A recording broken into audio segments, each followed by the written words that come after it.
Banco Beverage. Proudly serving the Lehigh Valley for over 80 years. It's 80 years. Say it with me. 80 years. It's a long time.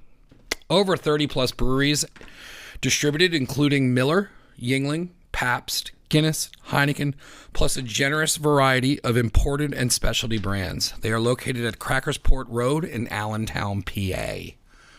Can't get any more local than that, Lehigh Valley. Banco Beverage is locally owned, operated since 1933. They have an exceptional team of staff dedicated to making their customers happy. If you're interested in having Banco be your purveyor for whatever bar or establishment you own, you can go to www.bancobeverage.com. I have the information in the ads as well, and I want to thank Banco for coming on and being a sponsor. Myself and Tony are working on some projects, and we are going to be bringing some really cool content, as well as Banco is going to be providing for a lot of the things that we do event-wise. So thank you, Banco, again. Thank you, Tony, and check out Banco Beverage. Giacomo's Italian Market. What an awesome relationship that has blossomed between Never Again Studio and Giacomo's Italian Market. We've been working with them with Studio Kitchen. We've been doing their Italian sausage and going to pop-ups with them. I love Sal. I love all the guys over there. It's always awesome collaborating. And you should go check them out. They got specialty Italian items. They're famous for the cheesesteak, the sausage. I can't even list everything because everything over there on that menu is fantastic. It's a home run. They are in Easton, PA, 700 Cattell Street. That's 700 Cattell Street in Easton, PA. They are over by College Hill. It's a dope area to check out. You need to go there. They got plenty of inside seating. They got all kinds of specialty Italian things off to the side, of pasta, vodka sauce. I usually just go there because I'm not making it as good as Sal. So I pick up my vodka sauce and, I say, what's up? We got some oils and all kinds of different things. But I can't say nothing but positive things over at Giacomo's. If you know them, you know them. If you don't know them, you're crazy and you need to get over there. That's 700 Cattell Street in Easton. That's Giacomo's Italian Market. Tell Sal what's up. The Curious Plantaholic, located in Nazareth and Clinton, New Jersey. The Nazareth location was opened first, and I met Jenny. We immediately hit it off. I knew we would start working on projects. She is the energy and the breath of fresh air that Nazareth needs.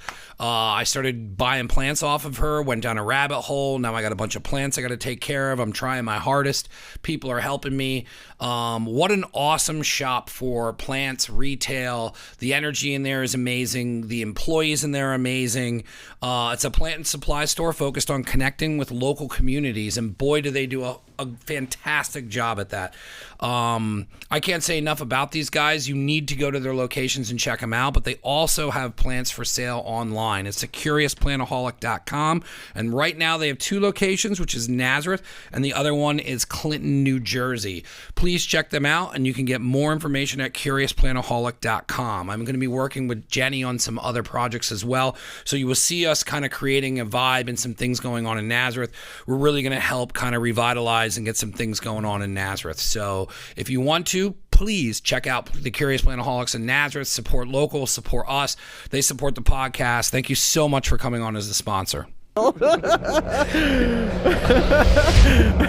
Never Again Radio. I have no clue what episode this is. We're ripping. We're rolling. We're rolling. What's up, man? How are you? I am very happy to be here. Thank you for having me. I appreciate you being here. I wanted to bring you on the moment I met you.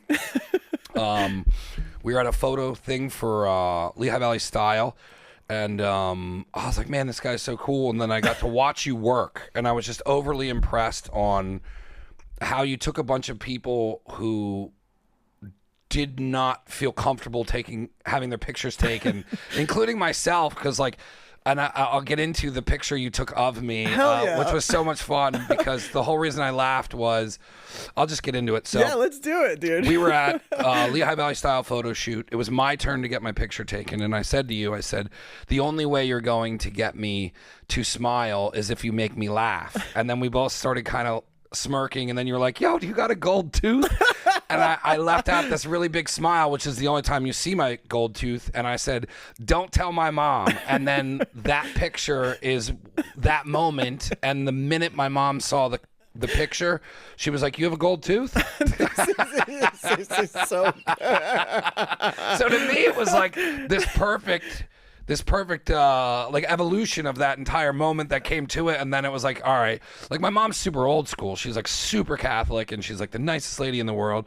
And it took her like a while to get used to my tattoos. Oh, dude, so like when I went to get the gold tooth, it was just something dumb, and it was like $10 more than a regular cap. So I was like, yo, I think this is because I said to the guy, I'm like, he was younger. I was like, this is like a good spot. And he was like, yeah, that's the tooth you would do. And I was like, let's do it. And like, they don't do shit like that. They're doing like kids' braces. So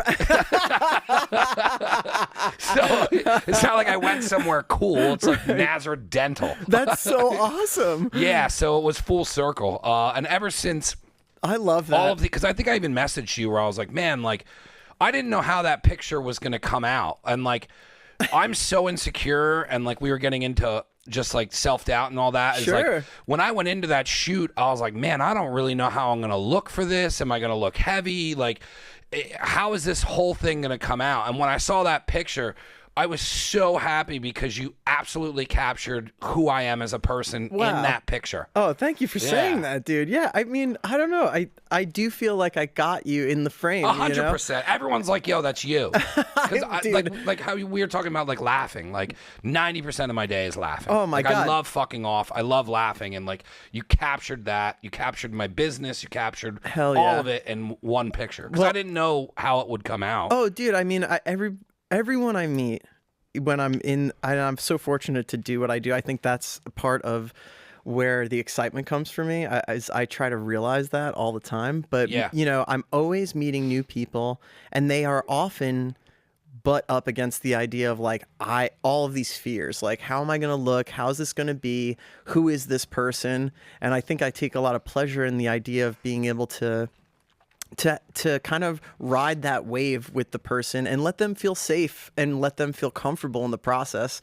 And that's what's going to reveal it. Yeah. It's this moment of, the first 5 minutes to meet you was an opportunity in my mind to just, hey, it's cool. Like, just come with me on this one. This is cool, And I think, it's a cool way to meet, of course, but then to deepen the relationship in the sense of, I was working with you. You got to see me work because we were doing all these other people, and then we had the group, and it was, I don't know, it was a lot of laughing in the day. And it's such a big part of why I do what I do. I love it. It was cool to see you work because I was like, man, like it's a fun profession. Because like the girls have worked with you before. Yes. So they were excited that like you were back, and then I was like, oh, all right. So like these guys know each other, and then absolutely I could hear you like kind of dicking around with them, and then, you know what I mean. And then like when it got to the actual picture taking, like I didn't know how that shoot was gonna go. I didn't even know if I would accept. Neither did what I. They had.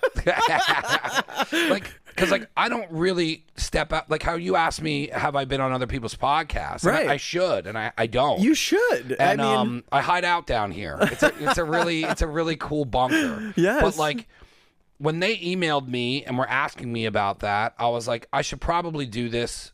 I wanted to do it because I wanted to give something.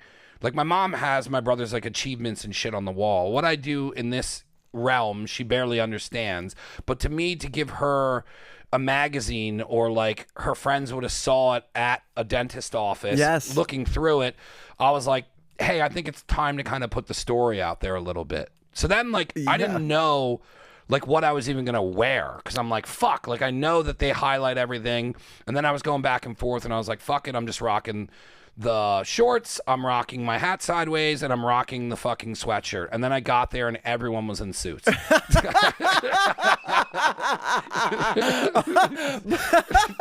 Oh my God, that got me so good. Yo, like I got out of my car. But dude, you were so set. I could tell right away, like the energy, it's like clothes are so interesting to me because they are a representation, not for everyone. Some people, 100% I have for me. Boom, I just get my stuff from here and that's fine. Like, that's cool. But I think the idea of like clothing as armor in a way, and it helps me prepare myself for my day and like how I want to feel, right? And I think yes, there were a lot of people in suits, like, professionals looking professional, but it's the idea of like, who's the representation of who you are? And I got to see that like full in front of me. And that's another exciting thing about, again, what I get to do.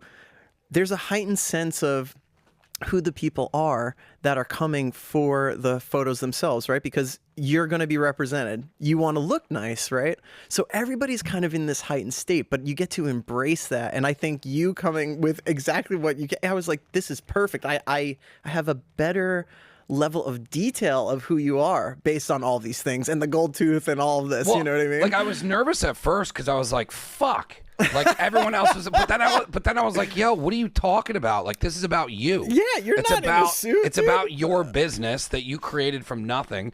And then when the girls put us in the back room, they were like relieved that there was somebody who was breaking up the monotony of dress up. Always. So then I was like a little bit more comfortable. Yes, absolutely. Oh my God. I mean, and I have to thank everyone at Lehigh Valley Style, especially Kristen and Pam. They're my faves, and they have given me, I mean, I started with them like 10 years ago. I walked into their office thinking all sorts of things, but I was like, really, like, I want to take my photography to the next level. I want to do it here. Editorial has always been interesting to me, and I think, they gave me, little, we're starting with really small shoots. You have to build trust. But now I'm in a place where I get to celebrate amazing people.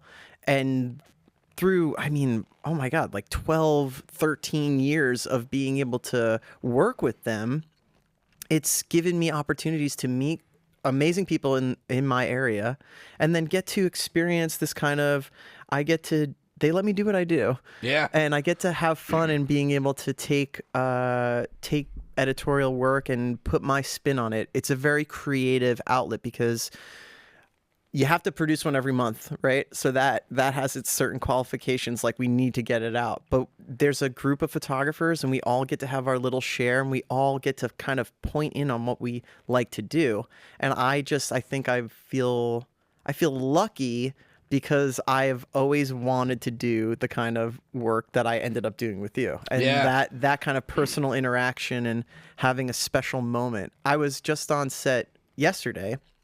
I was on this commercial job. I also do like a lot of lighting design and things like that for other shooters. But it's a great way to make money while you're doing this. It's a job, so you got to really you got to have a certain level of expertise and professionalism, but you get to be on set and you get to see amazing things. We were having this conversation, a photographer, a client, myself, and we were talking about the excitement of photography and how I go into a place and this is my normal job, the lights and all of this. And, I love to laugh. Like we were saying earlier, It's like, I want to have a good time. I want the people around me to have a good time. But the sense of who you're working with, they're going to remember that day. They're going to remember it. For the rest of their lives in some cases, because it's so special to have this like celebration. And that's not necessarily, I just don't think that's lost on me. So when I have the moment to meet someone, I really want to greet them and I want to have that moment of kind of just being really open to like who they are. Even if it's not, I've also had shoots that they don't go as with the excitement that I wish, but I still embrace the moment as an opportunity to go, this is like one moment in both of our lives. And even though it might be work for a day, I'm still I'm taking part in something that feels like magic to me. So it's like being able to share that to me is so big. It's so cool. It was really neat watching you work because like with the group stuff, it's like you have to make people comfortable. So like everybody was kind of uptight in the group shots, and then you're like, hey, move over here. All right, well, let's do this. And then you were kind of manipulating it. And then when it was the solo stuff, you were like, hey, I need you to kind of work with this. Or was the guy with the bike, or like, yes, you know what dude. I mean? So like it was also like interesting to see now looking back on it. Like I remember when we used to go out skating and I would I always was obsessed or was into filming because Hell we used to yeah. watch the skate videos and stuff. Dude, yes, of course. I grew up on that. I grew up Yeah. on that shit. It was so awesome So to like watch. I learned in that time that like if you want to capture something, it isn't usually by chance. You have to kind of be like, hey, like once I started like I would see a shot where the guy would grind, right? And they would take the camera with it. Yes. When I would film that and go back and I was like, oh, well, that didn't look like that. Well, I have to follow him with the camera. Yes. And then when like there's this weird boundary that you have to step over in order to like be in this weird area where you can actually capture those things, where you have to like, I remember like telling people like, get out of my way. Like, you Yeah, know what I dude. mean? Or like, Yeah. if you really want to get that moment or capture it, it's very similar when I have to like, when I even take like selfie pictures of my food and shit. Yeah, dude. Like, I don't care if somebody in the, like the other day I went out for bagels and I knew if I stood up and I held it like this and the background was this thing, that's the picture I wanted. And I'm like, I don't fucking care that there's anyone else in this restaurant. I'm taking a picture of this. At this point, that's not even weird, but like from It's being amazing that it's not, but I get it though. So it's like, but not. from back in the day when we used to go up to Justin's ramp and then like I'm trying to put a video together, and that was when we didn't even have an editing software. Oh, You know what yeah. I mean? Like I would just have it and be like, cool, we can't add music. Oh, well, one of my favorite things as a kid, same was, it was a big time for Jackass. Yeah. It was a big Yep, time for CKY, skate. CKY2K. Yes, crazy skate videos, like amazing shit to watch. But and it also helped develop some of my aesthetic because it's like it's VHS, it's gritty, it's like really kind of. I use this term all the time, but it's like shitty good. Yeah. Like what you're looking at isn't necessarily blowing your mind aesthetically, but you're like captured because of that aesthetic, which actually makes it kind of like high taste because you're having a reaction to it of going like, oh man, like, it's not like perfect quality, but that also it doesn't always have to be the standard, which I think is cool because shitty good can exist in so many different things. I love that. I love the idea of it. How did you get into all this? Was it from like what you were saying, like were you interested in photography and film at a young age, or like where was the start of your entire journey on this being your creative outlet? I think I was definitely a TV kid. I mean, watching shows all the time. What were your shows? Oh man. Dinosaurs. Yeah. The one with Not the Mama? Yeah, hell yeah, dude. That's like, yeah, I swear to God. I swear to God, formative, honestly.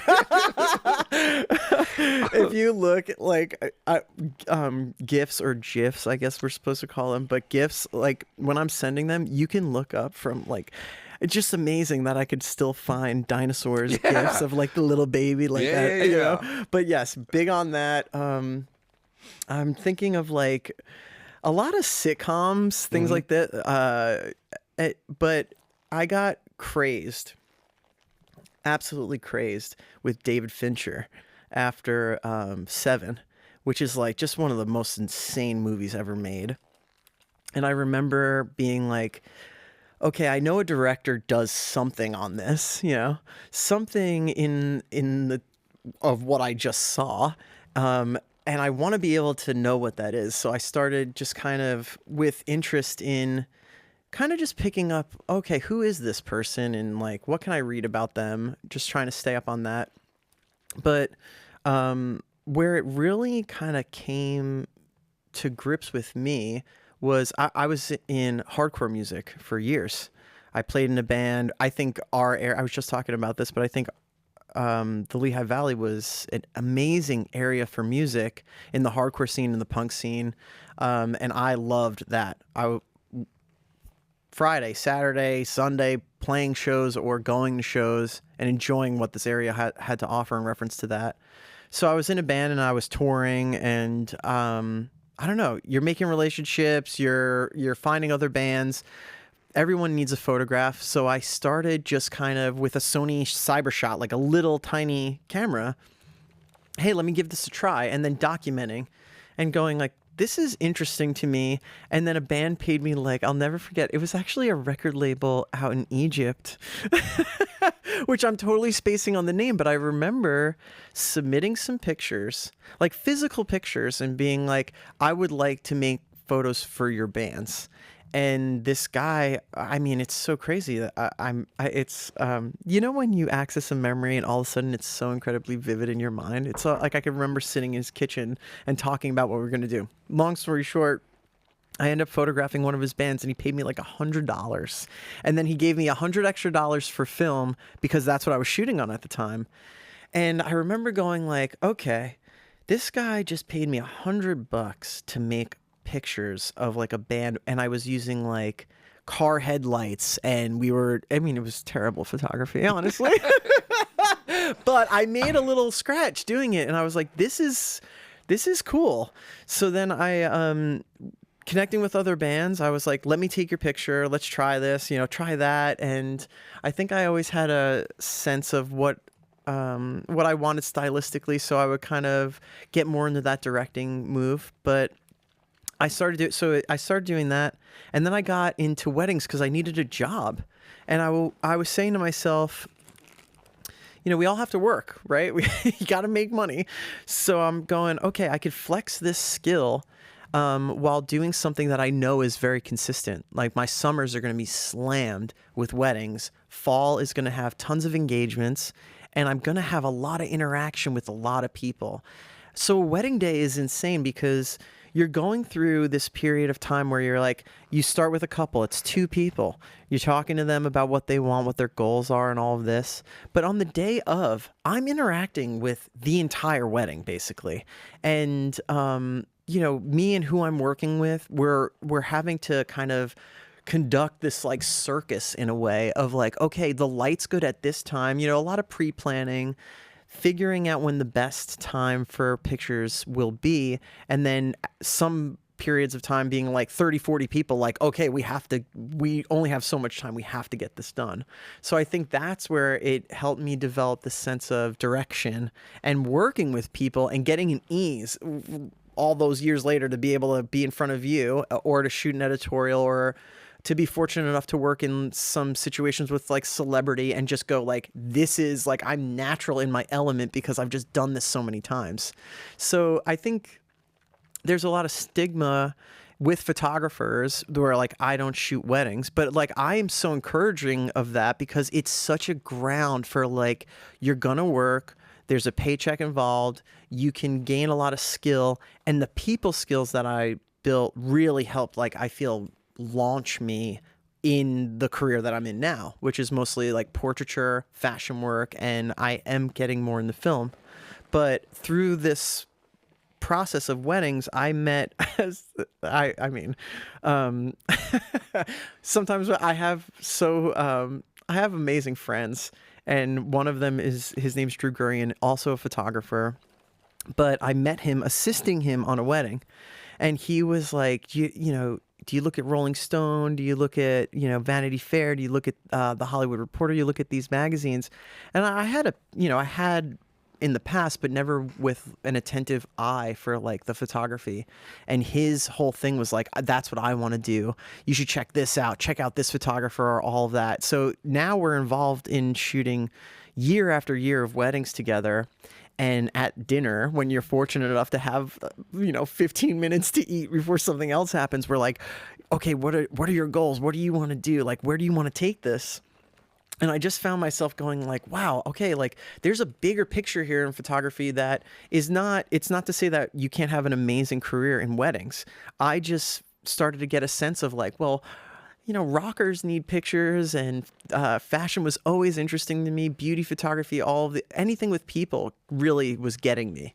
And I wanted to pursue that a little bit further. So there came a time after years of working with my friend Drew where he was like, this is like our last season together, and this is why. And I got a job as a first assistant, which is you're basically, just tied to a certain photographer for however long you'd like to do that. And this photographer's name is Joe McNally, and he has become my mentor for, 16 years of working with him. But it came by way of my friend Drew, who was like, give me 6 months at this job after this last season of weddings, and I'll see if I can get you on set. And sure enough, we were best of friends at this point. We went through so many things. Only one bridezilla, I have to say, in my whole career, which was like, I shot a ton of weddings, like over 200 weddings for sure. And I only had one person like that. So I try to crash that stigma altogether. It's like, it's somebody's happiest day in their life. Like, just embrace it. It's so cool. But he was like, give me some time and I'll get you on set. And I got on set doing like, hey, can you help keep the set clean and like make sure that there's coffee, and like, can you help set up lunch, and things that are not photography, but you're getting in the door.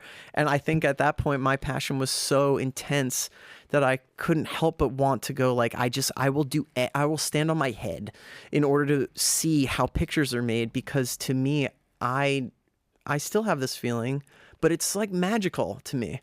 The set, the stands, like, it's so ridiculous to look at it like a stand and be like, this excites me. But like, all of the things I got to see in like a very tight window of time with a master. And that's Joe McNally. He is a master through and through, which is, I didn't realize in the beginning, but it was such a gift to me to even be doing what I was doing. And that slowly pushed me into this place where now image making is, it's weird because I'm very much an artist, and I love what I do, but at the same time, it's become my job too. So we've been talking about like the idea of like, oh, how do we weigh that out after I've made something that I'm so passionate about my career? How do we keep the excitement alive? But if it weren't for those two people, I would not even be at the place to complain about it. Yeah. So I feel really grateful. I feel it's been luck, a lot of luck involved. It's motivating on so many levels, because I'm sure there's people that get into wedding photography, but they don't want to do that, or they want to get to where you're at. But it's like, sometimes people don't either put enough work into the road that they're on in order to get to another path. Like, the way I look at things, and a lot of how all this came to be, is like, I get in a lane, and if things are going really well, I'm like, all right, things are working, you're supposed to be here, stay in this lane, and then you just keep working. Absolutely. Like how we were talking about it. It's grinding now. We're grinding now. I get to do this. I'm in it. Things are good, and I grind. And then eventually you get to a point where like, it just stops. Yes. And no matter how hard you grind, you're now grinding in place, and then you just start, after you do it, after you burn out a couple times, you start realizing, hey, I think we should go to the left. So it's like, when you start kind of getting through those moments, and you start realizing that like things take you to other places, like, I try and let people kind of realize that, like, especially with everything that happened here, like, I always have to stress to people that this started with apparel. Yeah. So this was an apparel company from a moment that I choose to I wanted to be creative to pass time. So like, during that time, I created Never Again Clothing. And then out of Never Again Clothing, I wanted to promote it more, so then I created Never Again Radio, which, like I said, it's probably 8 years I've been podcasting. Right. I used to have to explain to people what I was doing.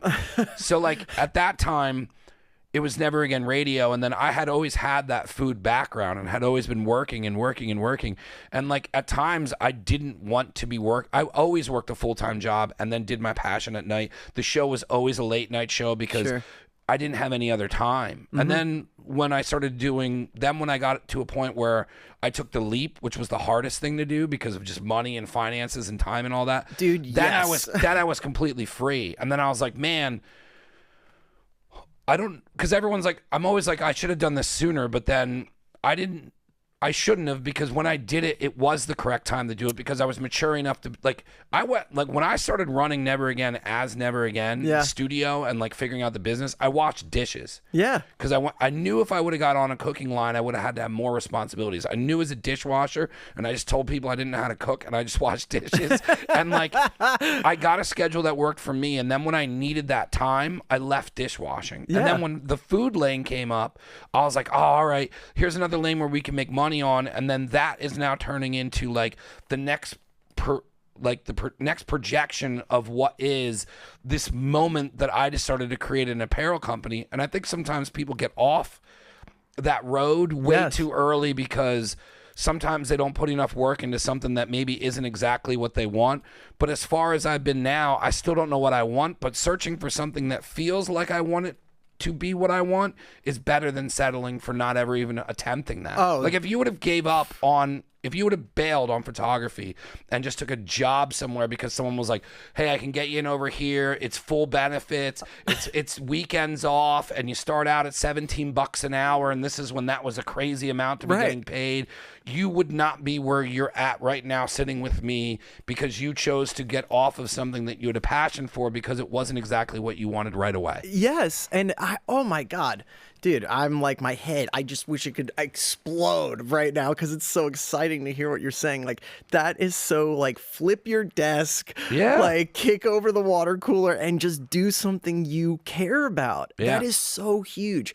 I think, yes, you're totally right. If risk, right? Risk is so huge in reference to being able to take something that you, okay, I have this, it's like a little whisper at first, right? Where you're like, okay, maybe I could do this. But then you're like, no. I'm like kind of convincing myself I can do this. And then all of a sudden, you know, however many years go by, life goes so fast. It's just so much faster than you think that I do, or I should say I don't ever want to look and go, man, I wish I did that thing that I wanted to do. That kind of regret. I mean, I'm sure there are many people out there where they're like, I don't have regrets, but like, come on. Like, I think you've got to also be mindful that sometimes there's a chance and you have to be so aware of going, I've really got this one turn around and I don't know when it could end. And if there's something that makes me go, ooh, for lack of better words, like if I find excitement in it, I want to pursue that. But the thing about that is, what I love what you're saying is it speaks to the long game. Yeah. Right? Even for me now, all these years in, and I've been so, younger me's mind would be blown by what I've gotten to do because of the excitement. I've gotten to see the world. I've gotten to work with my closest friends around the world as well. And I've gotten to see just amazing things and go like, this is this career in motion. But it started at a place where, oh, okay, I'm just making coffee. You know, you're like, oh, you could look at that like, oh, I mean, this is a bummer, right? But long range, you're going, I have to get in and I have to focus on what this is. They've asked one task of me. I will do that because I'm so excited at the potential of going 2 steps further that it doesn't matter to me. Yeah. And not every job is like stunning in its excitement. But I just try to ground myself in the idea of this has gotten me to this. And now that I have a little bit of range, right? You know, I'm not old, but I'm getting older and I'm going, I've been so looking back. I'm so fortunate to have those experiences. They would have never happened were it not for me going, I'm going to do this. Like, okay. So I moved to Charleston, South Carolina, right? I was there for like 3 months. It was like, it was a weird time in my life. I get back, I have not a penny in my pocket. And so many people, Kev, Kev, dude, he's on every show. I almost had my Mike Pence moment, dude. Like, but I come back from South Carolina, not 2 pennies to rub together. And because I took a chance on myself, you know, you hit walls and sometimes you have to come back and you might feel defeated, right? But then all of a sudden I had an amazing opportunity drop in my lap because I was available, right? Sometimes it looks like a lack of success because you're like, oh man, like, oh, I tried and it didn't work out. But it's really timing and things going like, oh, okay, this is presenting itself to me. I can do this. I could be an active participant in this should I just choose to say yes instead of necessarily reaching for safety. I could have, and I was at that time looking for more full-time work.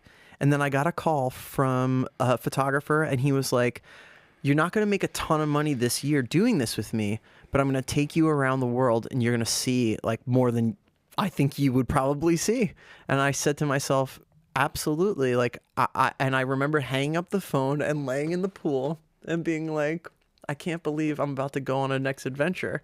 And in that 1 year, I did China, Dubai, Paris, London. Hell yeah. And then I did, it was a video series that got bought out by LinkedIn. It was from this site called lynda.com. Basically, like, when behind the scenes and training videos about lighting and all of this were huge, I think at their prime, lynda.com was like a good series for that. So it was me and a photographer as the host. I was director and DP.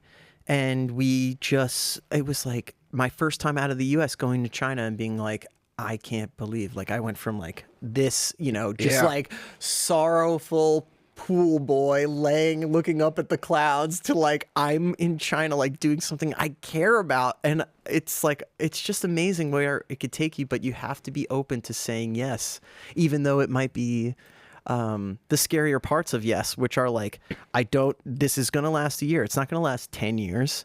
I'm definitely not going to make a lot of money, but it's definitely worth pursuing. And I'm going to walk away having learned a ton. Now that's not, it's so funny. Like, knowledge is not monetary, right? I can't necessarily just immediately use it, but over time through these experiences where I've taken a risk on myself and I've had the opportunity to learn, again, looking backwards or, in the position that I'm in now, I have so many skills that I could then apply. It's given me a curation of skill sets, but you have to be nimble like that when you're a freelancer or when you're someone, like you or like me, looking to make their own path and having the decision's on me today. I get to be in control of that, right? But I mean, there are consequences to our choices, right? So we can have a day where we just do nothing, but that might not necessarily work down the line. So you're never not working, but you're always kind of off. Yeah, so it's very odd. It's like, what are you doing? It's odd because, like, I remember when I first went. There's so much to pull out of that, but I remember... I'm long-winded, by the way, sorry. No, you're good. It's the guests who are just answer yes and no. I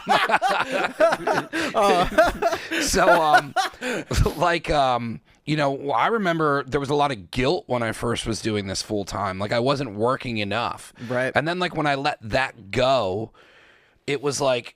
Okay, so like this is all what the hard work was for. Yes. Like you did work for 10 years nonstop figuring this idea out to the point now where you can now make a little bit of money to get by.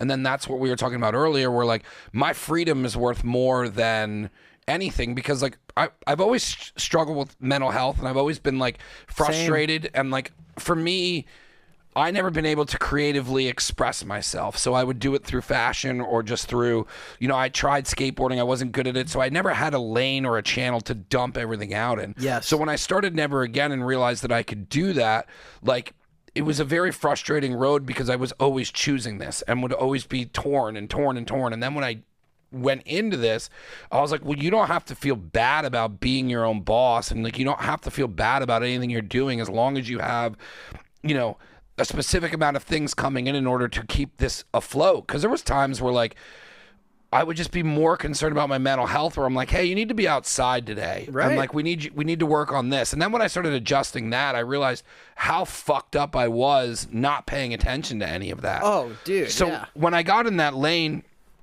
for me, and it's like the older I'm getting now and like the more things that I want in normalcy, like because I've sacrificed so much or lived a specific way as like an artist, like the starving artist, where like I would like to get into another lane and it's kind of like the opportunities and things that I'm allowing. But if I was never open to any of the things that I went through, there's so many people I know that would never have done half of the things that I did. Like I gave up my apartment. Yeah. And I was like, cool, I'm giving up my apartment to get a studio. I moved back in with my parents, lived in their basement, and then we had a place to record the podcast.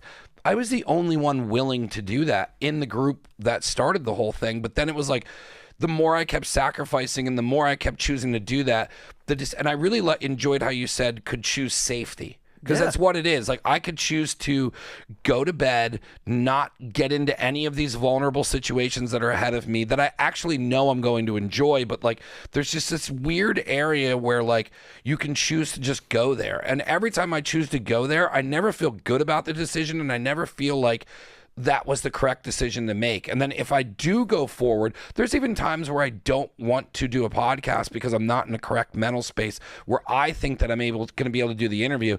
And then when I get in it, it's almost autopilot because I've been doing it for so long. Right. And then it's like, when we discussed this as well, is like, you know, when you were on that set, like, there was no self-doubt on anything that you were doing. So you've been doing photography long enough where now it's a part of you. Oh, so like, dude. when I sit down to do this now, like, I've been doing this for 8 years. It's not even a question of how any of this goes because I just turn it. Like, I remember realizing that I learned how to interview someone. Right. Like, because I wasn't taught anyway.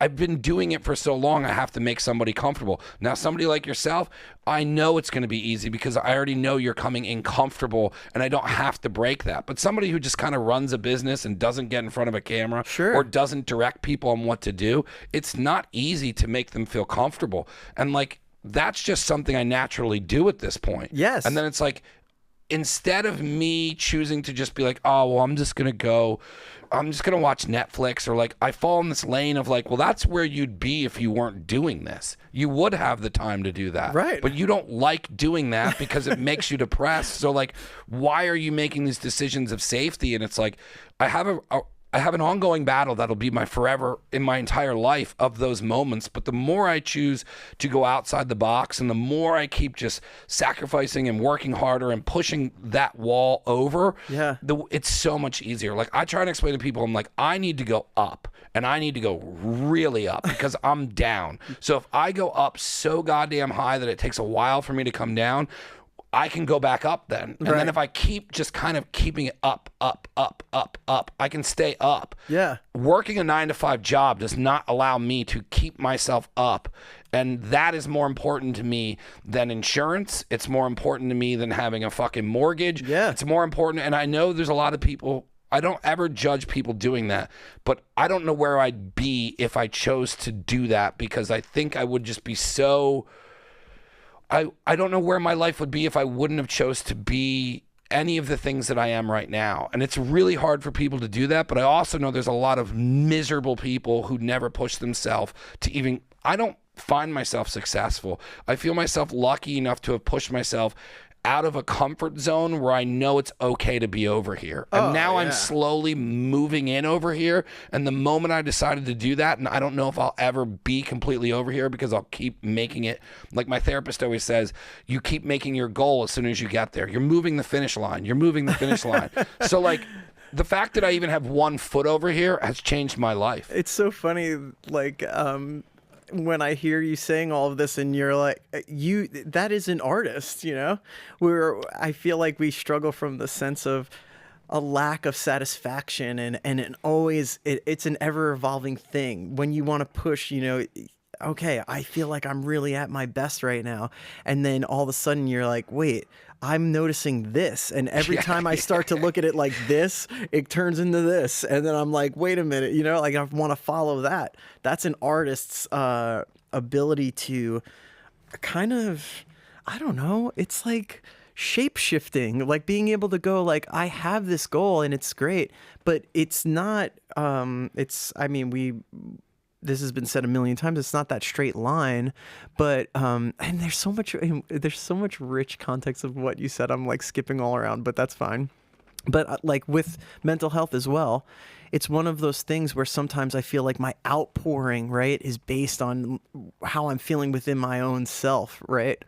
And when I'm down, I don't want to pick up the camera. You know, sometimes I just don't want to do any of that, you know, and I have to recognize that part is okay, because in the times where I am fortified in my mind and feeling good in my body, I can do that job really good. Now, there's an autopilot that can happen, right? Because you're a professional at this. I love talking about this topic. This drives me nuts, but you're at a professional level, right? So let's just put a percentage on that, because I feel like people, you could say professional level and that can mean so many things, right? But in your craft, right, let's say you're at an 80 or 90%, right, of you've got it dialed in. We're setting up, you got the cameras and the things and it's all going, and it's like it's all doing its thing. You know that you can do that. You're sick. You've got all these things going on in the background. Like, you could flip that switch and still make this happen.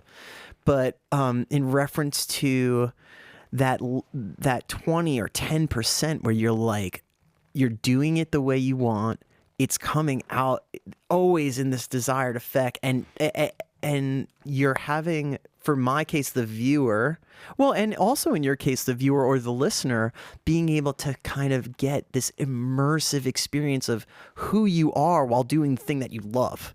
That to me is so exciting. But you do, as I think artists struggle in the sense of, well, I can only speak to my own experience, but when you're working against your mental health, at sometimes you will not choose the thing that you should be choosing, and that time, sometimes I would totally get really hard on myself, like, you didn't make anything today, like, who are you, like, why even bother with this, like, if you're not, or this summer was very hard for business, and you're going like, am I even doing this anymore?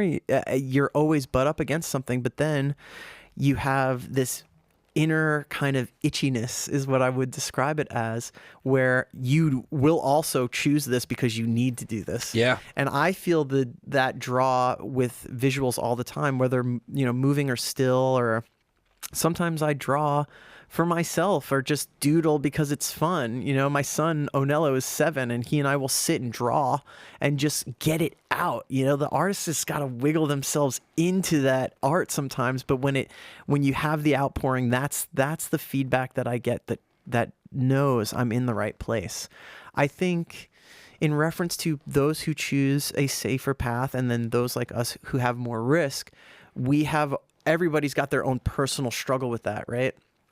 You can have that safety, and you can hope for your golden years, right? I'm living those golden years, but they're full of stress. Yeah. And sometimes I'm like, I want to rip my hair out, or I want to pull my teeth out. I'm so stressed out. But I'm like, I am doing this because when I get to the camera and I've sent my 60th email and I finally have scheduled it and the production's good and, I've got the right people and I feel it, I'm in my zone. I know that I'm in the right place.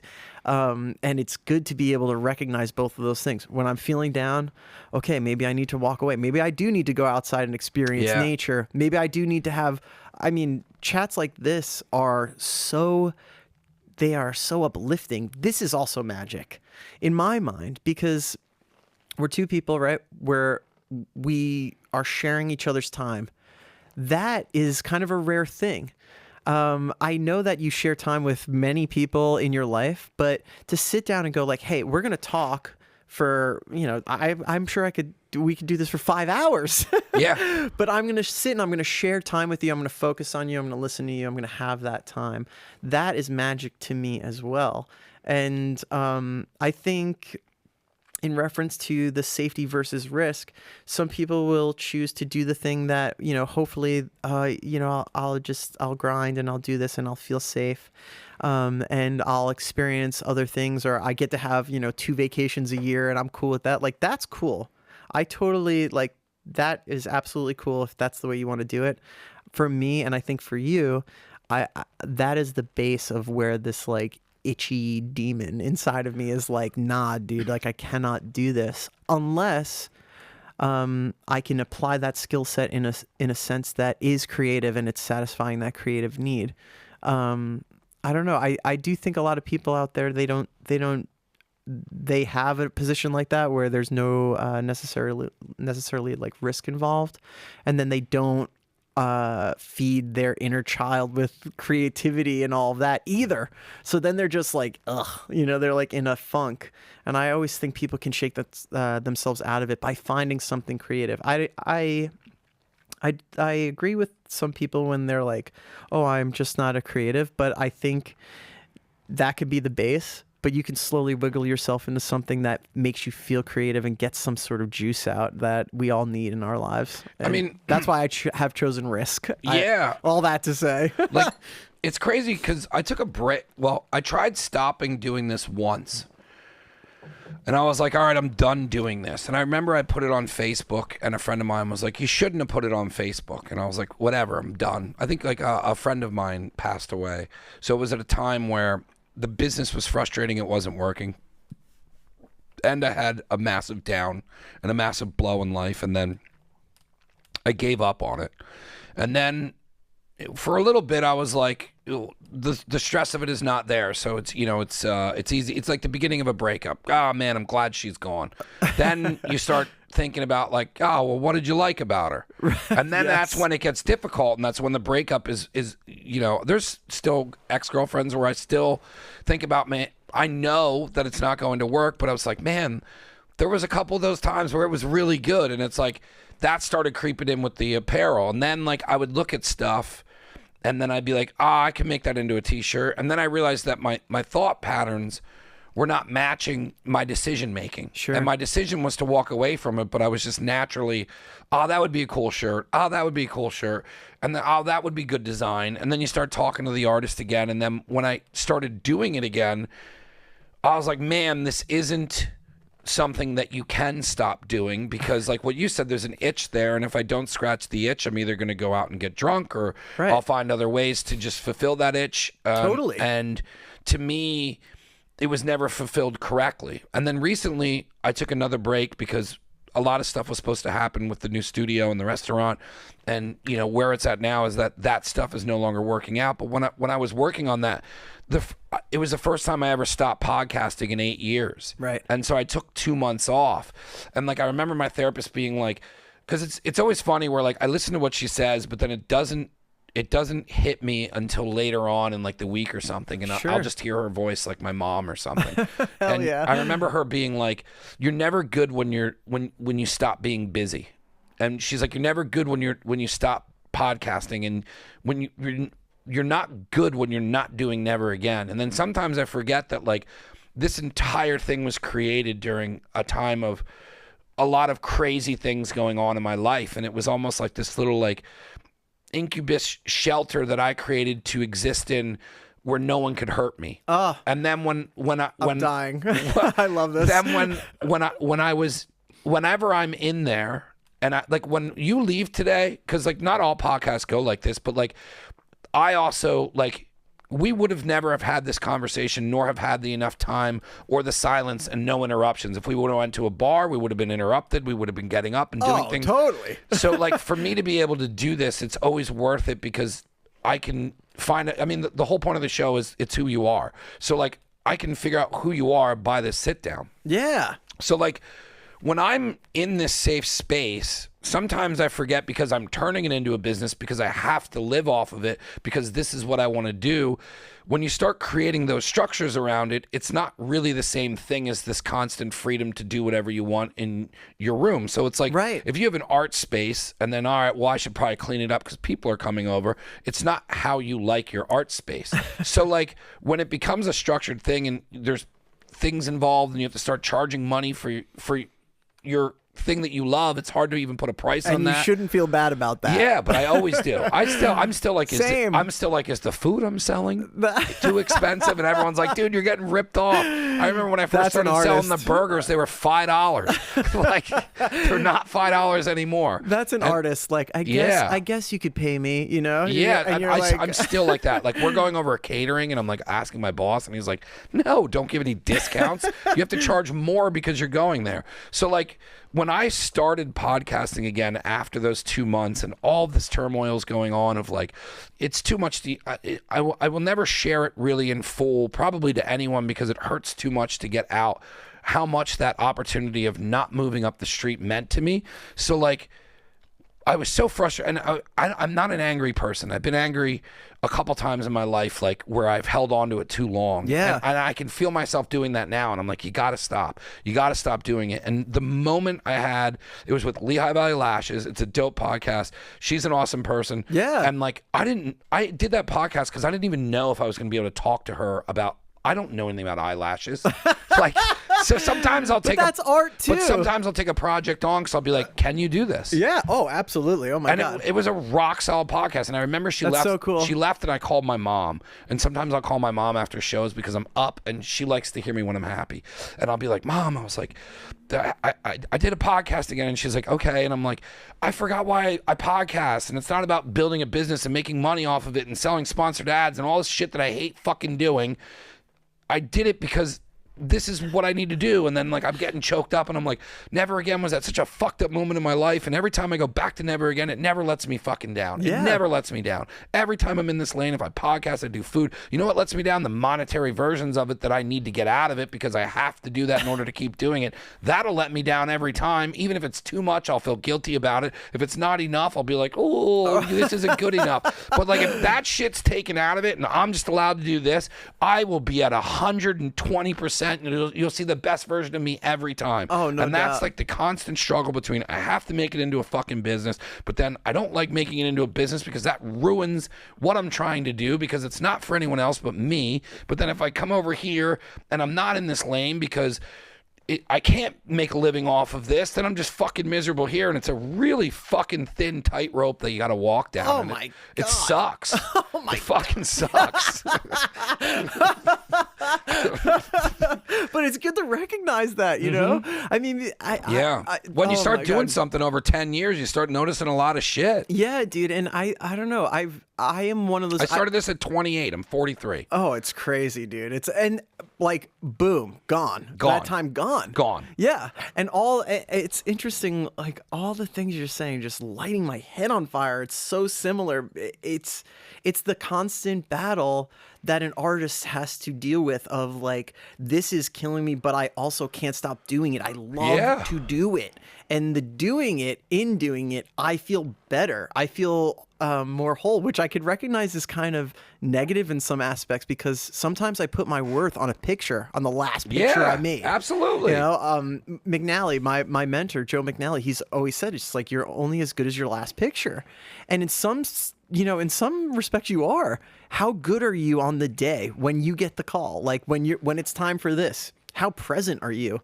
How clear in your mind can you be with all the other things floating around you and just really dive in and make something and really bring the passion that you have. But the artist will always show up for themselves in that time. But like you said, like the mic is kind of like your shield, or this place is like your little safe space. Yeah, 100%. That is so, oh my God, I want to scream because it's so exciting because it's not the brush or the camera or the mic, right? Or the clay. It's the person that may have felt or sometimes feels this big, being able to have this thing to go, I am actually a monster. For me, it's when everything went quiet. When I started this, I quit drinking. I was living above a bar and I was dating a heroin addict. Whoa. Mamma me.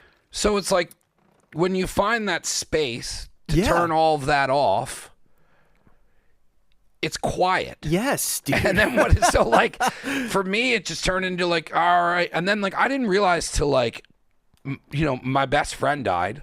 So like when that happened, it's so sad. It's like, what do we do? Right. And then I remember going, ooh, go over here. Right. And then I was like, oh. And then like the bubble turned into a lane, and now the lane's this thing that I'm constantly traveling on. Yes. And sometimes I forget that I'm even fortunate to have built that. Yeah. Because some people don't build that, or they get on meds, or they have these different things Or that they they always choose wish to do. they tried. Yeah. And in the always wishing that they tried, they will look back and go, man, like I just never.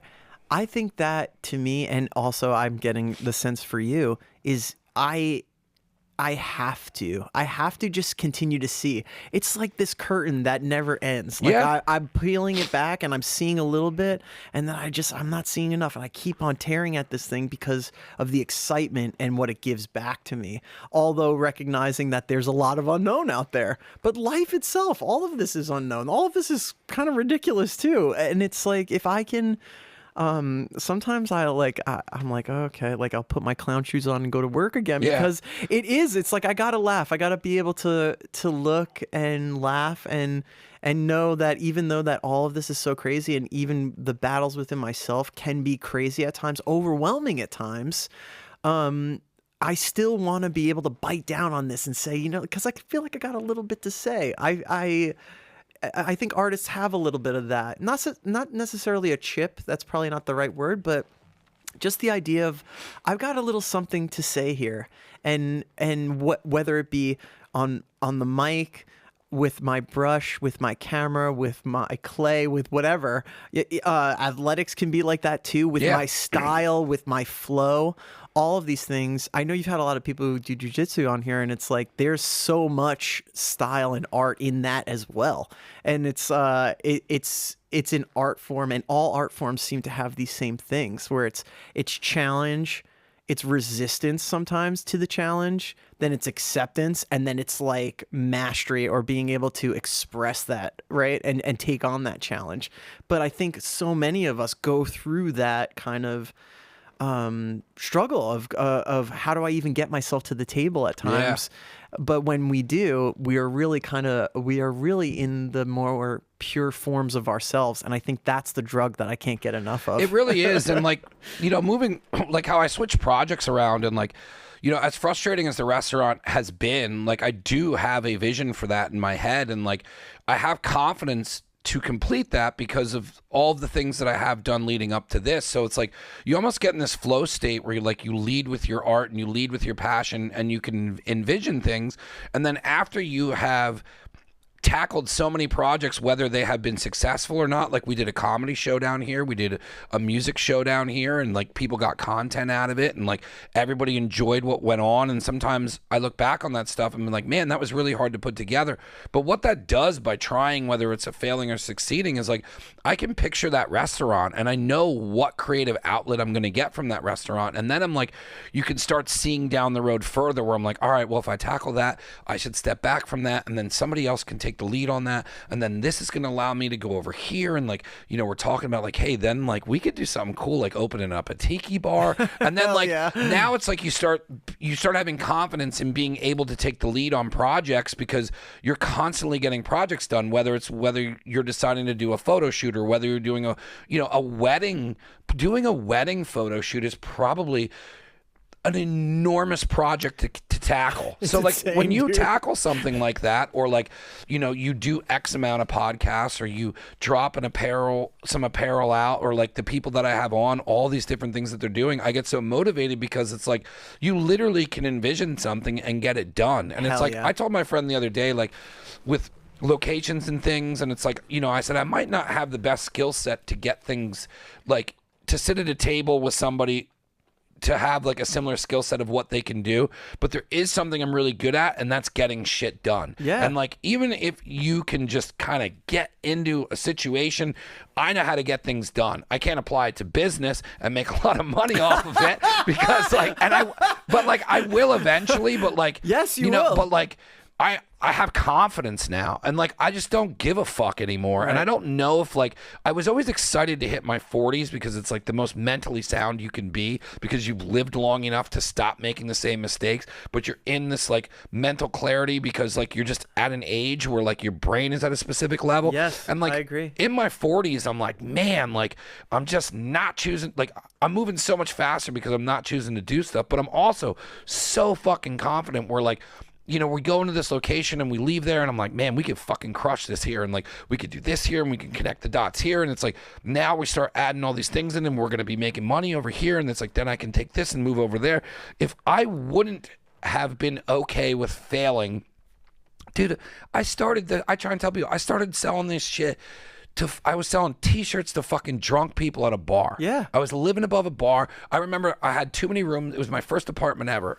I remember I was allowed to choose whatever I could do. I put black carpeting in. I painted all the fucking trim red. I had somebody get a projector and I put a DC logo on the wall, which later on somebody bitched about having to take off because it was like the biggest pain in the dick. But like, I remember I redid the bathroom and I had all these rooms and the one room was an extra room. I put bunk beds in it. I wasn't drinking, but was still still having my friends crash there because, Sure. hey man, come up. Like I'm still Mike. Like you can fucking crash Get here. wild, yeah. Like the bunk beds are here. I'm living above a bar. Take advantage of it. I know I'm not drinking anymore, but this space in my building is for you to stay here. And on the wall, I hung up fucking t-shirts, and I think I bought like 50 or 100 shirts. I had no clue what I was doing. See, No clue what I was doing. And then people would come up and they'd be like, yo, I heard you're doing this thing. I'm like, yeah, they're $20. Dude, at one point I was using the fucking, people were running credit cards through the bar and I was taking it out of the register. Amazing. That's totally illegal. Amazing. So dude. like, to come from that and being so fucking lost,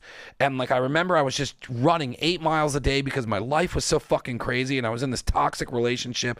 All my friends were getting drunk around me, and my buddy Nat, I don't know if you know Nat Amato. Yes. One of my favorite people of all time. He pulled me aside. He is seriously one of the greatest Yes, guys. and Sue thank as God well. he's okay. I was just going to say, thank God he's Yeah. okay. So like he pulled me aside and he's like, you have nothing to prove to anyone. He's like, stop living here. He's like, move into the bottom of my house. And then I did that, and then like I broke away from all that shit. I never realized that. Yeah, That's so cool. Nat was my landlord. I had no clue what it meant to pay rent. He would text me, it's the first of the month, and we'd sing the Bone Thugs song. Dude, I love I used to Bone Thugs, I used to fuck drag tree branches over my car, and I'd send him pictures and tell him I was going to sue him.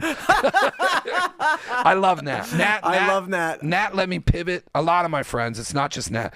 A lot of my friends let me pivot when I needed to pivot, jump through windows when I needed jobs, and like I remember driving around in my Subaru and fucking taking t-shirts into the bike shops up. It was Action Wheels and Amateur Athlete and Penn Skate and being like, do you like my t-shirt? It wasn't Instagram. I couldn't send you a picture and be like, hey, do you like my account? Right. Here's how many followers I had. I had to go in and be like, this vulnerable kid who had no fucking clue what he was doing. Then I had to be like, yeah, well, I'm not drinking, but it kind of has something to do with this. I didn't even know what it is. What it is now is I don't want to be the version of the person who was afraid to take that step forward. I can explain this business now because I've done it long enough to be like, well, who was that 28-year-old? Yeah. It was a 28-year-old who just didn't want to be doing the 9 to 5, and I didn't feel good, and I was just drinking all the time, and I was escaping and hiding behind things, and like, I don't want to do that shit anymore. And it's like, if I get anything out of the fact that like I'm here doing this with you, and that's because I don't want to be that person anymore, and as uncomfortable it is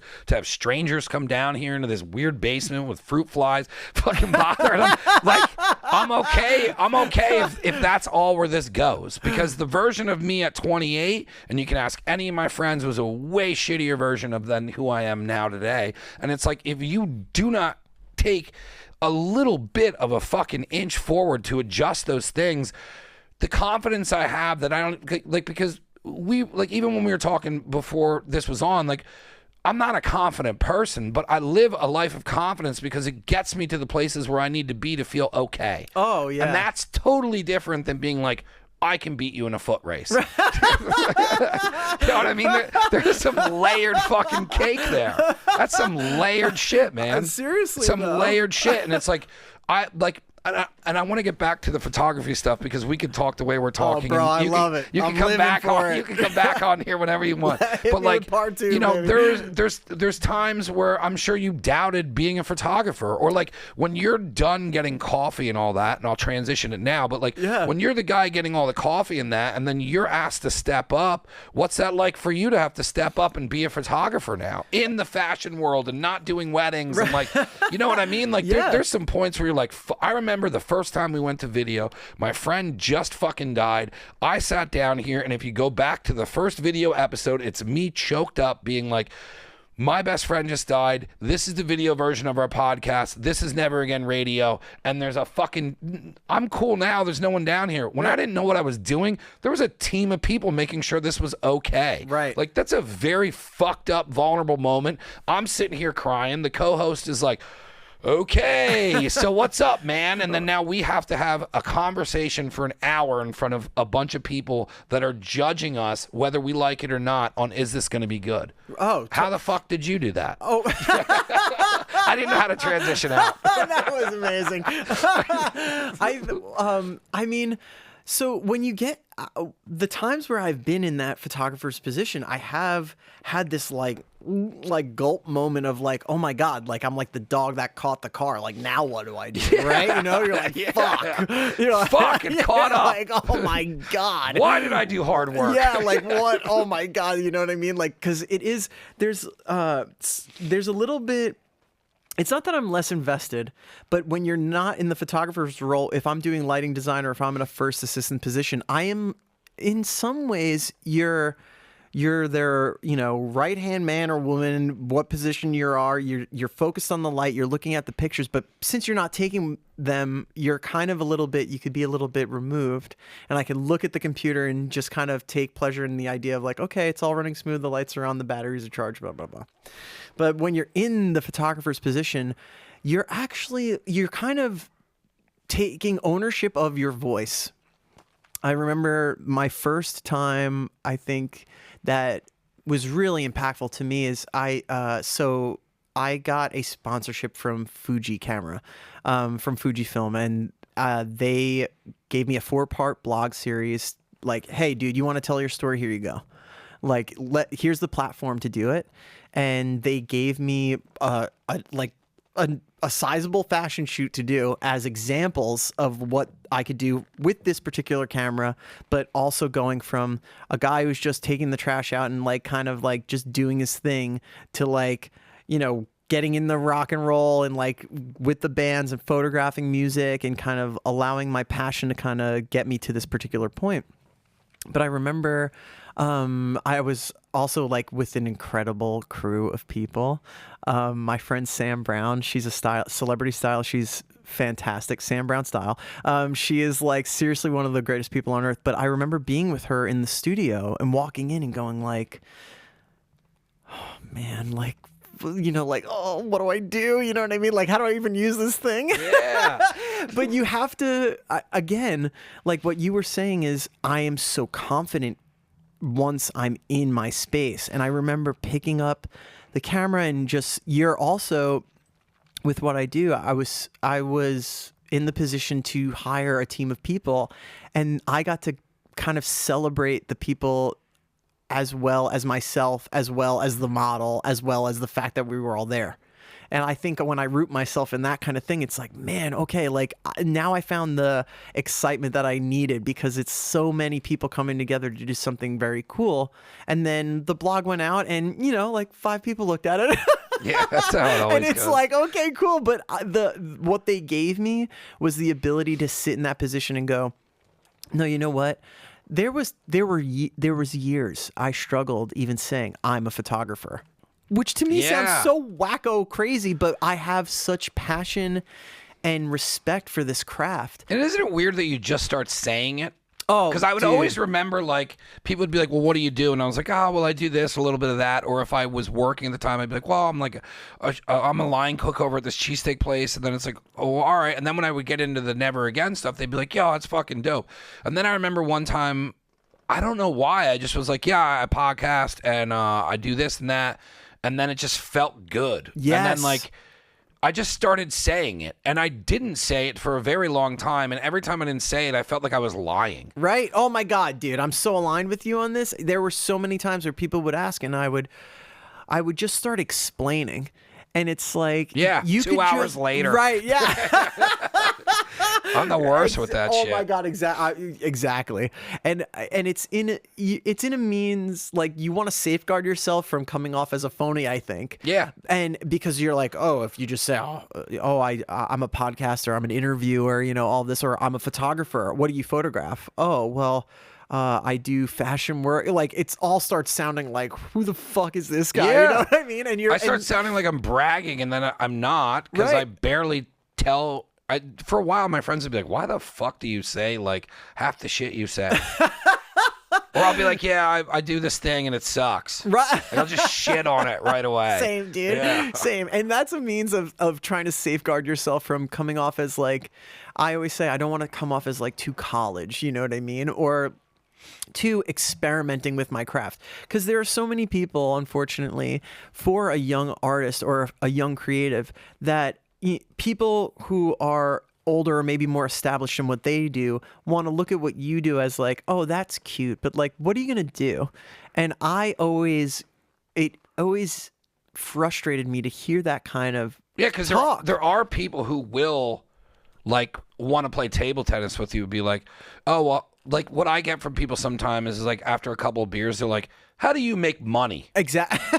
How do you make money? And then I'm just Exactly. like, well, I don't ask how you pay your like, I don't talk to people about money. I rarely ever do. Like sometimes I'll feel bad if like I'm talking to my friend and I'm like, oh, well, like that car payment. And then I'm like, no, I don't want to know it. Like I was just using it as an example. Like I never ask about shit like that. And there's so many people who have approached me over the years who would just be like, I just don't get how you make money. Like, what do you do? Like, Right. do you even pay bills? And I'm just like, and then sometimes. every day I'm just like, oh my God, this debt. And like, there's so much that came with this as sacrifice where it's like, dude, I don't live like a normal fucking person at all. No. Not at all. And I think a lot of it has to do with like watching the Fast and Furious so many times where it's like, I always try to tell people, they're like, what are you doing? I'm like, you ever watch like those action movies where like the main character's like living above a garage and like, or he's like living above, like, I always love like an open space to live in. So like, I've always loved the idea of like, there's a bed over here and there's no walls. And like, it was always like the beginning of like some terrible movie where no one likes it but me, and I'm just like, oh, that's so cool that guy gets to live like that. Like he lives above the garage, and then the guys are giving him shit because he hasn't paid rent, and I'm like, that was always like, I was always just like, man, that's fucking cool. Oh like, my God, it's so like, cool. I've always looked at like that style, but then so like sometimes people will be like, well, I don't understand how you live like that. And then I look at them, I'm like, well, I don't understand how you have 4 kids, you're in this fucking situation, you know what I mean? Like it doesn't seem like I would enjoy that, and I'm not asking you how you do that or how you pay for your kids to get groceries. Right, like, totally. why is it okay for you to just kind of like step into this and be like, how do you make money? Right. Oh, totally. I'm like, I already struggle with this enough. I don't need you to make me doubt this even more because I got to explain to you how I built this weird structured system to pay my rent. Right, absolutely. Oh my God, I think, and I also think Rude. It is rude. You're all rude. You're all to jail with all of you. No, but it is. It's. I think. I do. I think people want to know how you make money. They want to know because I think society. I think there's this element of society that's like you're checking your boxes. Like, yeah, like it's odd for people they don't understand how you would live without getting a paycheck every Friday. Right. Like, okay, you're a graduate at school, you get your job, you work your years, you move up, you get your house, you get your white picket fence and dead. Well, we get to do the same thing. It's just a lot of scrambling in a different style. Yeah, it's a lifestyle. It's the same shit. It is a lifestyle. But it's the same shit. Yes, because it's just the things where you're concerned about how to feed your kids. I'm concerned about how to pay my bills. Yes, 100%. And not maybe that so much because the kids would die, but you get what I'm saying.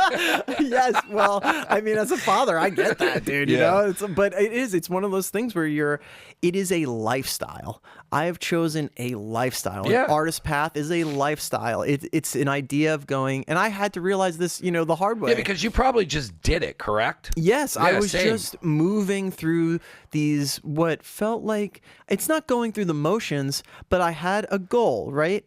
And I think it's good to, okay, I have this goal. I met Joe McNally. He changed my life. He gave me an opportunity, a runway, and able to get to where I want, right? But I watched him and it was like, I want to be that guy. That dude's taking pictures. He's sitting on that Apple box, and it's so ridiculous. It's like a hard wooden box that we use in photography. It's like, I just want to sit at the Apple box and be the guy there, But if I look long range, I have to do all of these things. And it's no different than climbing a ladder, right? Sometimes I talk to people who are just like doing regular work, quote unquote regular work, right? But I'm looking at, sometimes I'm looking at a ladder to climb, and sometimes I'm looking at 20 rungless ladders. Yeah. And I'm like, I don't know what this is going to, like, It's crazy. where It's this is going to quicksand. bring. But I'm going to try to make something out of this because that's what you have to do. You have to be nimble as a creative, and you have to have this sort of, I think you and I recognize that so much of this is like crazy. It's totally crazy because I was just going to follow that up with what's so nuts is you see all these rungless ladders, and then when you get to the top of all those ladders, you just go, yeah, I always do it. I'm looking for Like, why did you put yourself through that? Perfect example for normal people. Yes. I don't ever do my taxes on time. And when I do, it takes me 15 minutes. And I'm like, you put that off for that fucking long, even though you could fucking do it. And then when you actually do it, you were like, yeah, it's 15 minutes every year. But that is daily. Yes. That emotion is daily. Every day, every day, every day. Oh, I don't know if I can get here. I got here. Oh, yeah, that's because you get here. Oh, totally. And then you're like, you're stupid. And then I got to like put myself down. And then that's the start of the self-doubt building again. And it's wild. Yes. I remember my moment when I was in a kitchen. I was cooking at a cheesesteak place, which is basically this old barn over in Lower Nazareth. And then there was a kitchen and a front room where they sold it, and in the back kitchen it was hot in the summer, it was freezing in the fucking winter, and it was just a slave to a flat top. And I don't know why I chose cooking. I think it was just like a self-punishment thing. It's not fun to work in a kitchen. No. It's like being on a pirate ship with a bunch of other people who are there for similar reasons, and you like the camaraderie, but it's a lot of fucking hard work. Yes. And if you don't enjoy the release of that hard work, then you're not built for a kitchen. And I remember sitting there, and it was right when Action Bronson started fucking popping off, and he was doing "Fuck That's Delicious," and it was right when he dropped that album right there. Hell yeah. Mr. Wonderful. Hell so yeah. that is that time period, and I remember looking at Vice and watching that, and it was his YouTube channel coming out, and I just was like, how does this guy get to do whatever he wants to do, and that's what he gets to do for a living? And I remember looking up from my phone and going to Alessandro and going, why don't we do that? I said, why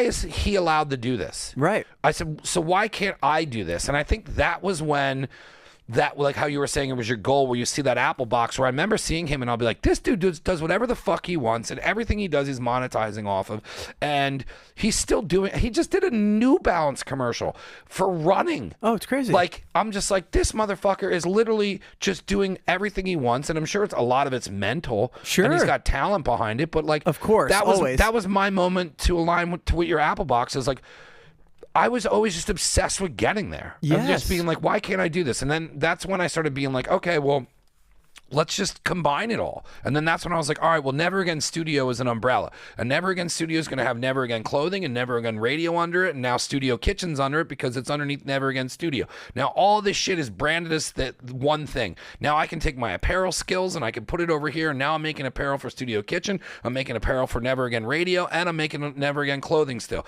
Now I'm going to take my production from Never Again Studio and I'm going to dump it into Never Again Radio, and then I'm also going to start making my Instagram reels, and now everything is just working in this fucking It's a universe. Yeah. Yeah. And then now that I'm in that universe, I'm like, oh, I'm here now. Right. But isn't it cool? Yeah, it's crazy. I think, isn't it cool though, because it's about vision, right? Yeah. So it's like, oh, okay, like I was saying earlier, it's like it starts off as a whisper, like, okay, maybe I do this. So what was it I'm like not when you sure. sat on the Apple box? Oh my God, dude. Okay, so I finally get, I get to the shoot. We've got all this, all the setup, right?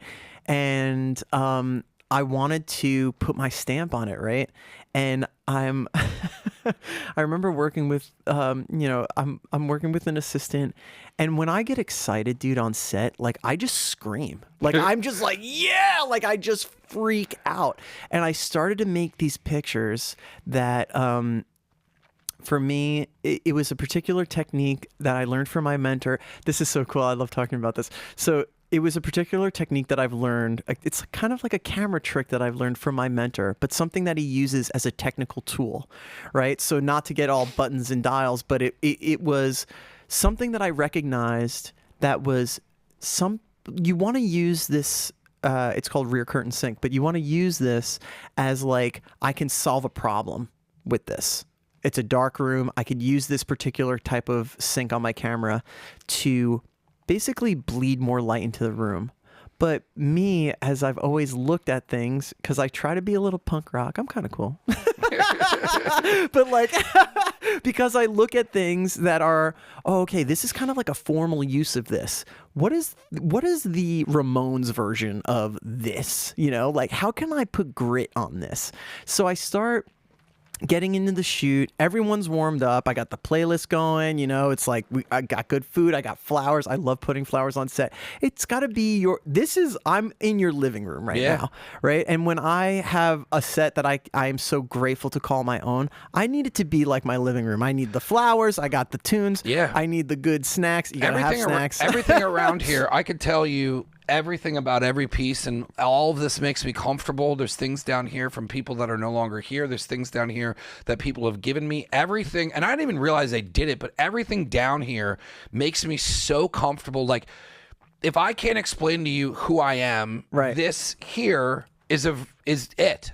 The way the walls are, the blue, I like the open space. I like to feel free and I can breathe down here. And then like how you pointed out that other separate side of the room, like that's a whole different version of me. And then all the art everywhere. Like if I can't express myself, this space is the most I've ever expressed myself in my entire life. Yes, and it should be that way because I get to have a more full, rich experience of you. Yeah. And that's what you want to do, right? The artist wants so for photography, for me, there's such a beautiful relationship between me, the photographer, the subject, because I like to work with people, and then I also have to take in the idea of the acceptance of the viewer.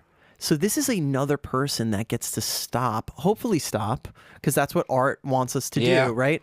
Podcast as well. I am stopping and I'm giving my time to this because of its interest, right? Art does the same thing. I am stopping in my day from looking at my phone 75 million times on every whatever app you want to use, and I am given pause by this thing. I'm struck by this. But if I could do that, that is me in my voice of like, how can I really make this something that is the inside outside? And I love being able to enter people's spaces because it gives that. When I'm on location and it's the location of the subject, I'm always wanting to do a tour. Again, the first 5 minutes, right? I don't even touch my camera. I could care less about that thing. That is a tool, right? My connection in that 5 minutes and being able to tour someone's mind, that's where the connectivity really is. That's the richness of so many things for me. Before you even get to the act itself, it's being able to tour the mind, and art and music choices and style and all of these things. They all say that. Oh my God, it's the best, you know? But I think people, expressive people choose to do that, right? You know, like all of these things come together in some sort of soup that makes you, and I think that is where I get most excited about people. And that has never left me. I've always been so interested about the discovery of others. Yeah. And that is more of, I think it's so much of like photography. There's a photographer, his name's Peter Hurley, and he said photography is like 90% psychology and 10% furniture moving. Yeah. Which has always killed me, dude. It's always killed me because it really is that. I feel more of how are my thoughts and feelings wrapping around and providing safety for a person to potentially give me those back. Yeah. And then with my camera, can I capture something that also gets a third party to stop and maybe feel those things too? Photography has no words. Photography is just one moment in time. And that's being able to really, if you can impact or impress, an emotion on someone and have them feel that, I think that's a successful job. But there's so much that gets wrapped up into that has nothing to do with the technicality of photography itself. So all that to say is when I got to that Apple box, for me, I started making those images that had as much of what they felt like as how they looked. And that to me was like, wow, man, I'm really like, I'm in this thing. I can call myself an artist now, like I got my little badge, first assisting in lighting design and working with amazing photographers. And I've worked with so many amazing photographers. Like I could go down a laundry list of all these people I've worked for, but quality people who show all of the outside things, all of the human aspects of being able to meet someone and give them that safety and give them that comfort. And in my case, have them experience, once we start looking at the images together, experiencing, hey, photography is largely based in reality, right? Real person, real thing, you know? But for me, the way I look at it is it could also look like, and I'm forgetting the person from where this quote came from, but it's like fast painting. You know, I tried painting and I don't have the patience, dude.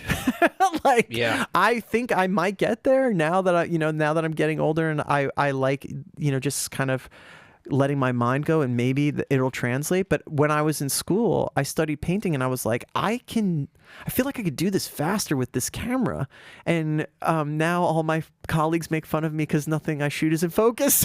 And it kills me, kills me. But that's me being able to put my spin on that and hopefully have a third party view it and have that, like, wow, I can't believe I'm feeling this from this one thing. And that to me feels really exciting. What's your ride home like from that shoot?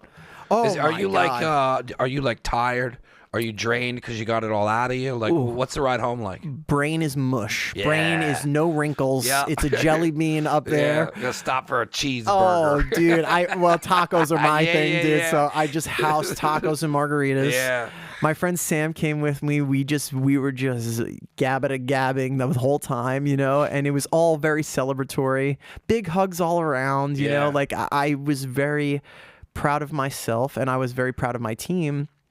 But I remember getting tacos, and I'm an emotional guy. I shed a tear or two because I just felt like I entered a new space. Yeah. And from where I was, I went through like a really tough time right as I entered pandemic, and I had, I had a very bad, what felt emotionally bad. I went through a divorce. I entered pandemic.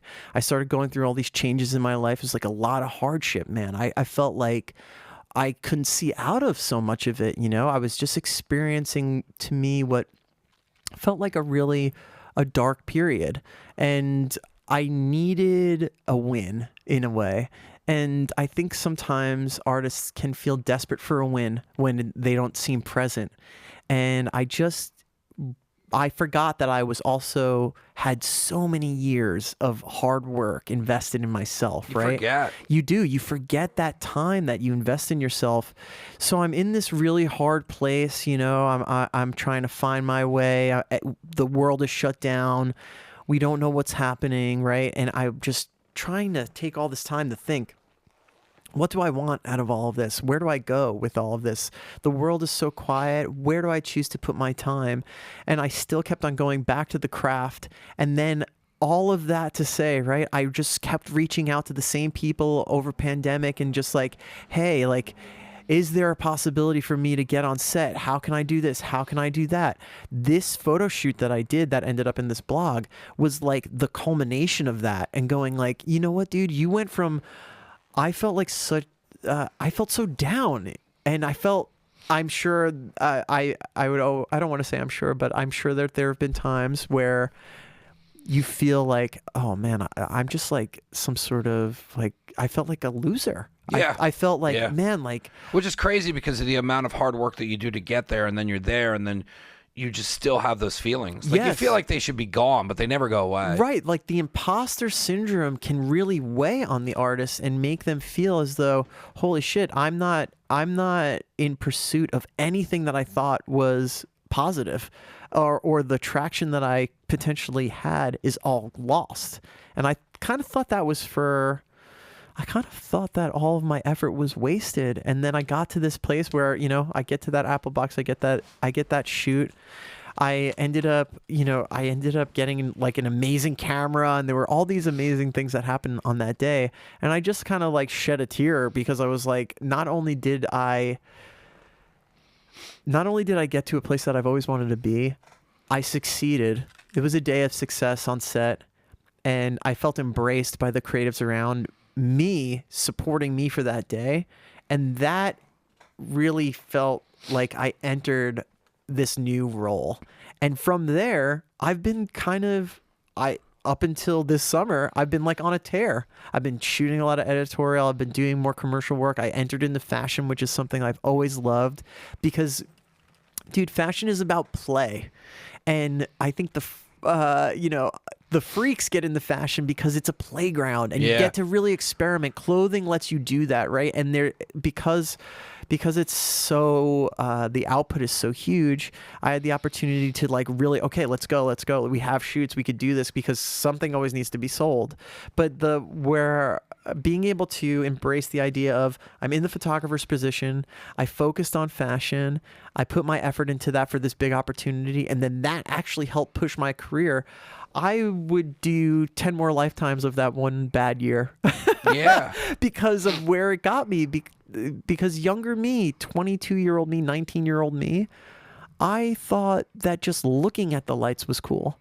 I thought setting up the umbrellas was cool, dude. Like, and I still think that's cool. I think for the one thing, again, and I'm sure you've imparted some of your knowledge and some of your excitement onto those who want to do what you do.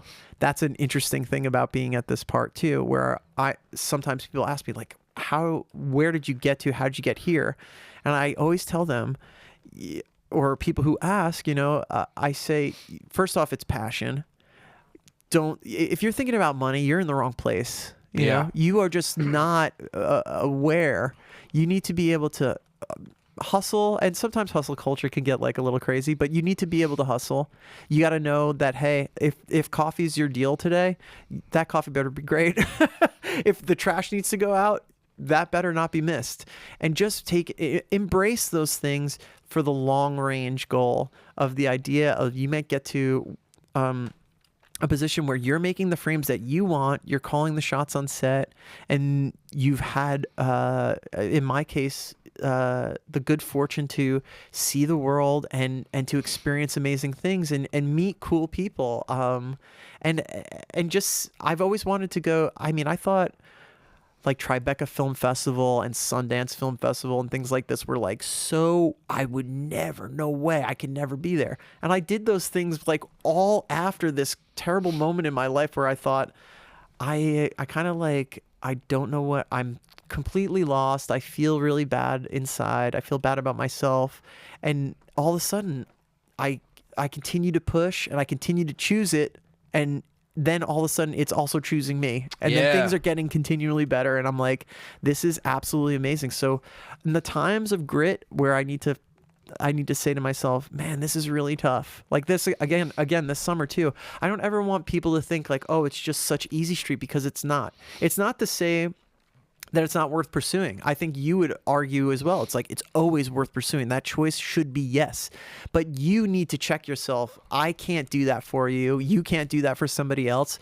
You need to be able to look inside of yourself and go, man, like, I don't want to be holding a light over a bridge in the cold right now, right? I don't want to do that. Yeah. But the photographer I'm working for needs something that looks like street lamp on the scene that's but at the base of that bridge, and this is my job right now. Cool. I'm on that. I'm cool with that. I was outside of LA. We were in a salt flat. We were shooting this amazing commercial for a new camera that was coming out at the time. It was for Nikon. I was doing assisting work, and I was director of photography on that, so I was doing a lot of filming as well. But like, I will push myself. I got off the plane. I ended up going to the hospital from exhaustion and dehydration because when you know you're in your element, I just will not stop. I'm like ravenous. I just really want to get there because it's the fun, it's the storytelling, it's the ability to put personal style on things. Any position gets to do that in my world. You get to put personal style. A stylist who's working with clothes, a makeup artist, they're all putting their personal spin and taste on that. And when you get to a certain level, even though they all came from the similar background like me of like, hey, you're going to work for all of these years just working for people and doing what they do, making sure that they're happy, right? And sometimes that seems like work, and it should feel like work because you need those skill sets. But then you get to creep into this next phase, which I think I've been in for a little bit of now I'm responsible for the creation, but I also have gone through a lot of these roles so I could communicate with people so Yeah. well about, hey, this is why this is this vision, and then we get to share the vision, and that's the goal for me. I want to walk away from set feeling like I've shared something for the day. I don't want to feel like I just came to work, and although it is work at some points, I can still feel that I'm best suited for the idea of it's an experience that we get to share, regardless of where you're all coming from. I mean, and I think my treatment, I want to treat others really well. I want to be treated well, of course, but I think the idea of embracing that treatment of others and being able to celebrate everyone in their unique talents, that to me is, again, has nothing to do with making a picture with the camera or lights or any of this shit.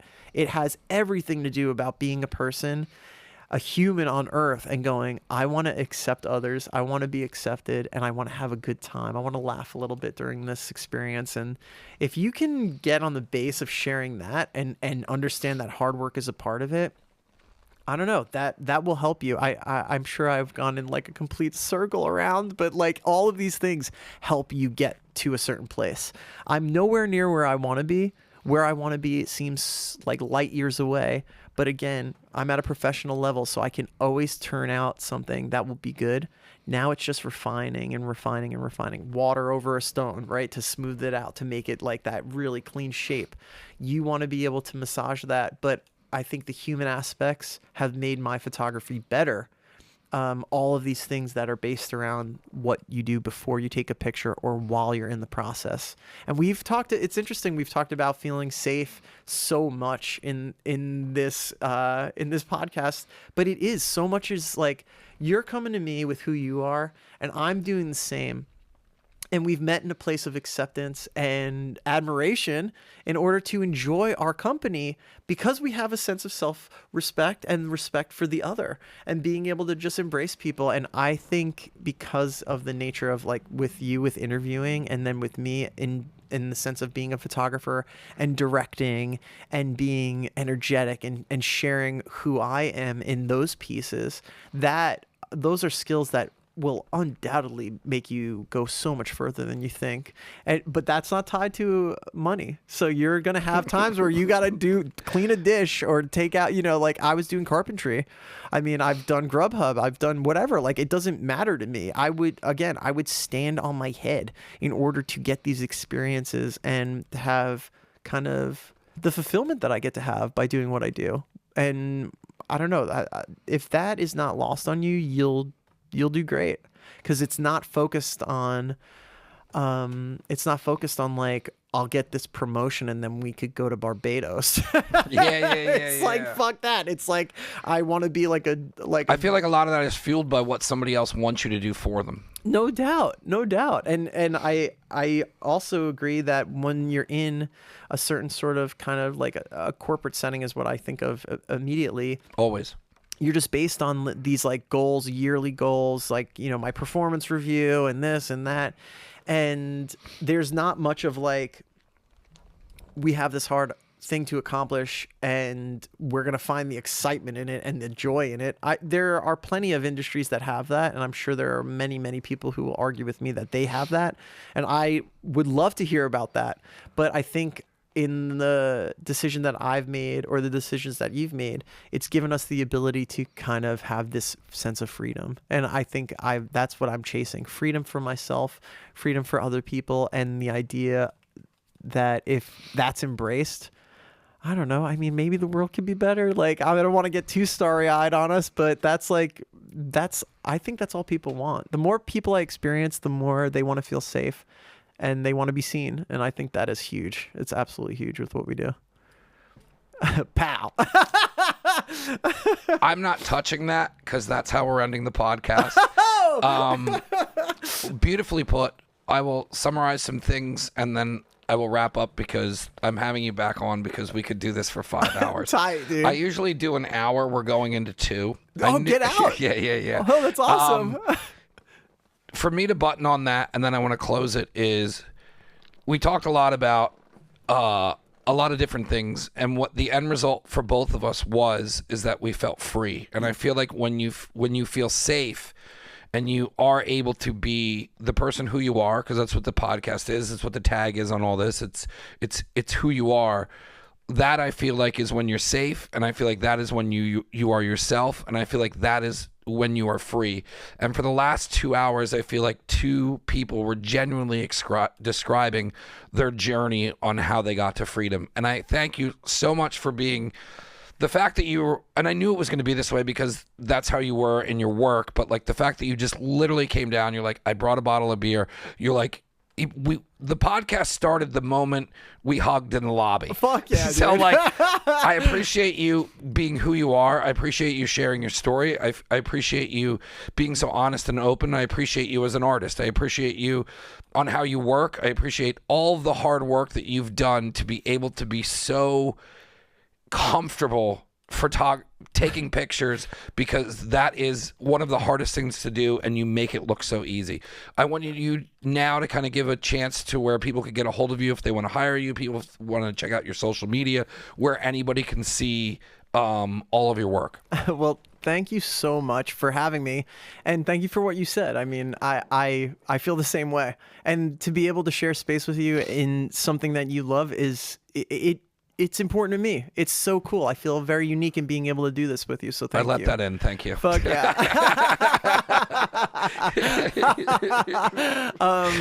So my website is andrewtomasino.com. Tomasino is Tomasino.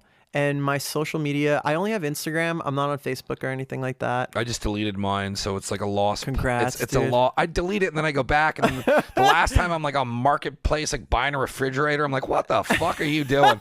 So I didn't want to deal with the Marketplace guys, so I deleted everything. Hell yeah. I mean, honestly, I will tell you right now, I would still have a MySpace, but you know. Yeah, I liked MySpace. Dude, those years were you good. can put like unicorns and stars and play a song. Dude, it's all becoming that again. Yeah, absolutely. I'm hoping that it'll all become that again. Yeah.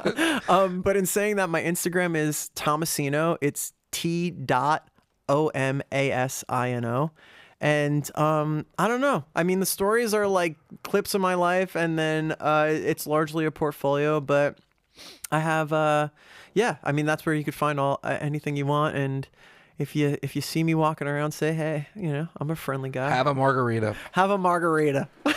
Thank you so much for coming on. If you're a first-time listener, first-time watcher, neveragainstudio.com has everything on there that we do. Our apparel's on there. The YouTube channel's on there. Subscribe to the YouTube, Spotify, iTunes. It's kind of like the major places to get it. I don't know too many other people using Podbean and whatever else, but we're on all that. You can find us anywhere, Never Again Studio, Instagram, Never Again Studio, everything Never Again Studio except for Facebook. I have recently deleted it. Goodbye. Thank you. And I appreciate you coming on. Let's button it up. Oh, man. Will it work? Will it work? Hold on. Oh, my God. You hold that in. Perfect. Thank you so much, brother. You're the best.